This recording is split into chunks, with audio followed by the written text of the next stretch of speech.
कोसी नदी हजारों लोगों की जिंदगी तबाह कर रही है। ये बिहार के मधुबनी जिले के गांव है, जहां कोसी नदी का तांडव देखने को मिला है। कोसी नदी सिर्फ एक नदी ही नहीं, बल्कि पानी का ऐसा बेकाबू बहाव है जिसने पूरे के पूरे गांव को बाढ़ में तब्दील कर दिया है। हर घर पानी में पूरी तरीके से जलमग्न हो चुका है। यहाँ के लोग हर साल बाढ़ की चपेट में आते हैं और उनके पास इससे बचने का कोई और विकल्प नहीं है। अभी हम नौके पर मौजूद हैं और आप मेरे पीछे देख सकते हैं, ये कोसी का बेल्ट है, कोसी का इलाका है। जहाँ तक नज़र पड़ेगी वहाँ तक कोसी ही कोसी है, वहाँ तक पानी ही पानी है। और बिल्कुल मेरे ठीक पास में देखिए, ये जो कटाव हो रहा है, इस कटाव की वजह से कोसी के अंदर कई सारे घरें जा चुकी हैं, ज़मींदोज हो चुकी हैं। मैं चाहूँगा कि एक बार कैमरामैन आपको मूव करके पीछे की ओर दिखाएं। एक छोटी सी झोपड़ी दिख रही होगी, ये सामने देख लीजिए, इस तरफ ईंट हुई है और ये ईंट जो है वो टूटा हुआ मकान कह सकते हैं, जो कि कोसी के चपेट में जा चुका है। अब यहाँ से ये लोग क्या कर रहे हैं, इस ईंट को लेकर जा रहे हैं और जहाँ ये अपना नया आश्रय स्थल बना रहे हैं, वहाँ पर पहुँचकर इस ईंट का इस्तेमाल करेंगे और वहाँ अपने रहने के लिए आशियाना बनाएंगे। लोकल 18 ने कोसी नदी के भयंकर रूप को देखने वाले कुछ गाँव वालों से भी बात की और उनसे उनका दर्द जाना। बाढ़ का नजारा आप स्क्रीन पर देख रहे हैं। हम आपको बाढ़ पीड़ितों का दर्द, उनकी कहानी, उनकी ही जुबानी सुनाते हैं। 14 बार इस नदी से कट चुके हैं। 14 बार हमको, हम 52 साल की उम्र में हम 14 बार कट चुके हैं।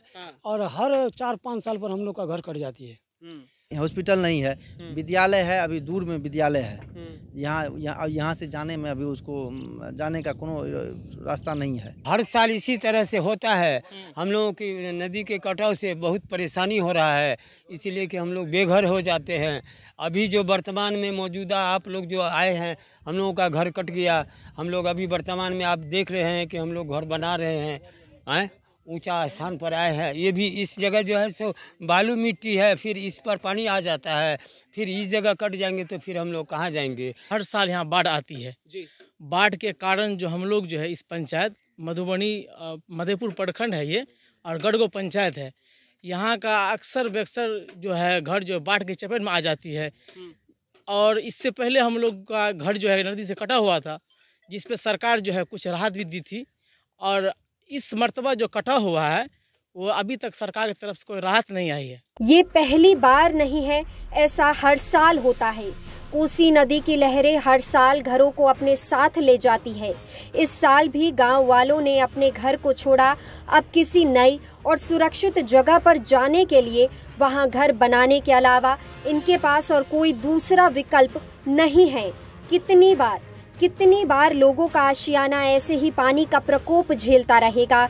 सरकार कब तक इस मामले पर चुप रहेगी। और ये जो बिजली लाइन दे रहा है, इससे क्या फायदा होगा? हम लोग को भी कट जा रहा है, अभी दिया है 2-3 साल हुआ, वो कट गया, वो फायदा हमको क्या है बिजली से? सरकार से ये जो आपकी डिमांड है, इससे पहले भी कभी की गई है क्या? इससे पहले भी की गई, लेकिन कोई सुनता नहीं। कोई मंत्री या सांसद या कोई भी है, और जल संसाधन मंत्री और भी है, कोई ध्यान नहीं दे रहा हम लोग को। सरकार जो है अस्थायी निदान नहीं कर रही है। आती है, अपना हवा पानी देके, अपना इलेक्शन के समय आता है, ये कर देंगे वो कर देंगे। उसके बाद जब इलेक्शन ख़त्म हो जाता है, उसके बाद इस सब पे कुछ ध्यान नहीं देता है। देखिए, जो अभी कुछ किसान जो है धान का रोपनी भी किया हुआ था, फसल भी बर्बाद हो गया। और नया जो मकान बनाया हुआ था, मकान नदी में जो है कट के विलीन हो गया है। कोई भी व्यवस्था, न प्लास्टिक है, न अनाज है, न कोनो व्यवस्था है। कुछ सरकार कुछ नहीं हम लोगों को मदद कर रहा है। कटाव के चपेट में हम लोग हर साल आ जाते हैं और हम लोग का आर्थिक स्थिति बहुत कमज़ोर है। कभी जो है ज़मीन बालू की वजह से भर देता है, कभी घर कट जाता है। यहाँ का स्थिति बहुत ही गंभीर है।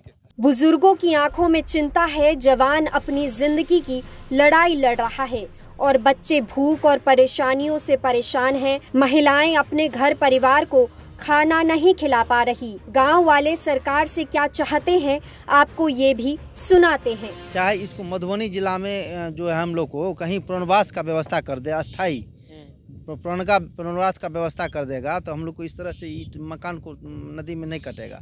हम लोग वहाँ अपना घर बना करके अपना अस्थाई से रहेंगे।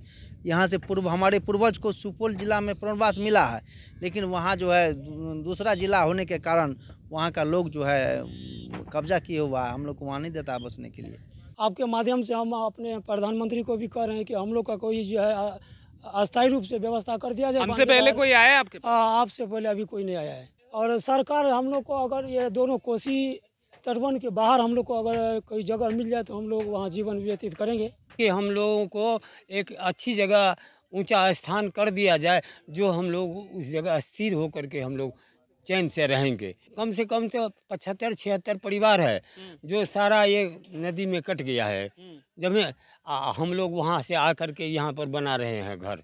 जिस इलाके से मंत्री पद को कोई सुशोभित कर रहा हो, शीला मंडल है यहाँ से और परिवहन मंत्री है बिहार सरकार की, तो जरा सोचिए कि जिस इलाके के लोगों ने वोट देकर उन्हें इस लायक बना दिया कि वो बिहार सरकार में मंत्री पद को संभाल सके, उनके इलाके के लोगों की समस्या कितनी गंभीर है। अजीब बात है, इस इलाके से बिहार सरकार के 2 मंत्री हैं, लेकिन यहाँ की जिंदगी में कोई सुधार नहीं आया। एक तरफ सरकार करोड़ों रुपए खर्च करने का दावा करती है, दूसरी तरफ इन गांव में विकास का कोई नामो निशान नहीं है। क्या यही है हमारे विकास की कहानी? क्या यही है हमारे बिहार की कहानी?